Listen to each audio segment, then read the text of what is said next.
Hello everyone, welcome to CryptoPi. In today's video, I want to make a short update based on the previous video in which we discussed the recent rally of Ethereum.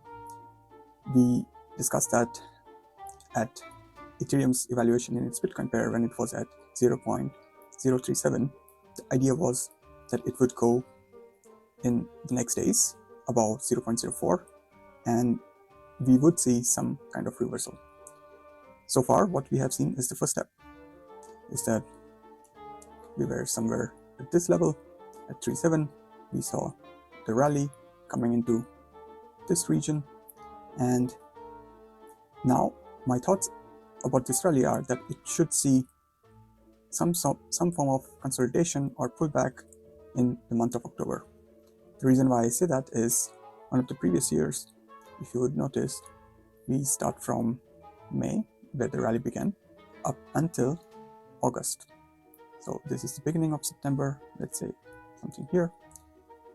Price basically rallied from May until end of August. And then in September, we saw quite a good drop in Ethereum's evaluation in its BTC pair. The downtrend continued for almost 3 months, 2 to 3 months. I'm not sure that that would be the case this time, because over here, this downtrend began after quite a long rally where Ethereum had hit its, let's say, double bottom here, and then it had rallied from basically moving from June, or what is this, January 2020, not June, sorry. And this pullback was just the beginning of the altcoin cycle. Assuming that something like this happens, given that we get quantitative easing in the coming months, or there is some form of rotation from Bitcoin to Ethereum, or there is some sort of money printing happening somewhere, then we might see the altcoin rally, or let's talk only about Ethereum, that Ethereum might have a nice pullback up until October, and then going back in the next months of December, November, December, January. It is possible that this could be plus or minus few weeks. Of course, it doesn't really start on 1st of October or 1st of September. It will start going down. We cannot know that. So how we can analyze such market is that once the price has reached a particular zone, and in our case, based on the last discussion, the zone was between 0.40 and 0.40 and 0.042. Now the price has reached, my thoughts are that it might reach up until this order block, which is a bearish order block, and order blocks are usually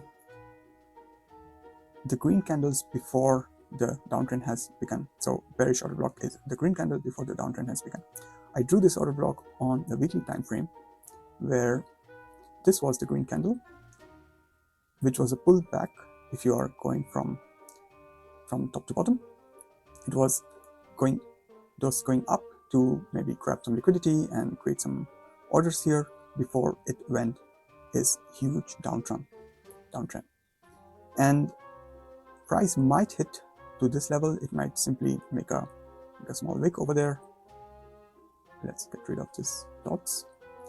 It might just get a small wick over here on a weekly time frame, and then come back, maybe test again this one, and then go down all the way to one of these order blocks, which would be considered as the bullish order blocks. So either this one or this one.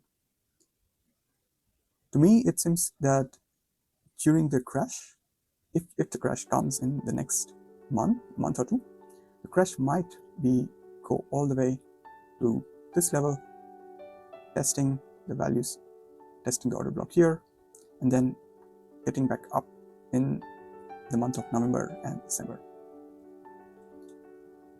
Looking at the Ethereum in its USDT pair, just for sake of completion, although it doesn't really matter much where Ethereum is going in its USDT pair, because at the end of the day, if it is performing better in its Bitcoin pair, then you are accumulating much better let's say Satoshi, it's much better to accumulate Satoshis rather than accumulating dollars. So what we saw yesterday was that Ethereum did cross its all-time high. So here we see that high was yesterday at 4887, and the all-time high here, if I have to mark this, it was 4858, and the all-time high here 4887. So it barely crossed its all-time high. And in the coming days, it's possible that it might go slightly above, come back, and then we see a pullback over here. This in some sense resembles the order block in the Ethereum in its Bitcoin pair, and then we might see a rally all the way to perhaps from here, perhaps 9,500, somewhere in this zone before the new bear market starts again. Okay, this might not happen that it goes back to 650, but my guess would be that it goes again to one of the lower levels of the bottoms, so somewhere here, up from 7,000 it might come back over here, or if the conditions are much worse, then it might come down to 1,000, approximately 1,200 or 1,100. That would be all for this video. Thanks for watching, and if you like the content, then I would appreciate to get some subscribers, and I will see you in the next one. Bye-bye.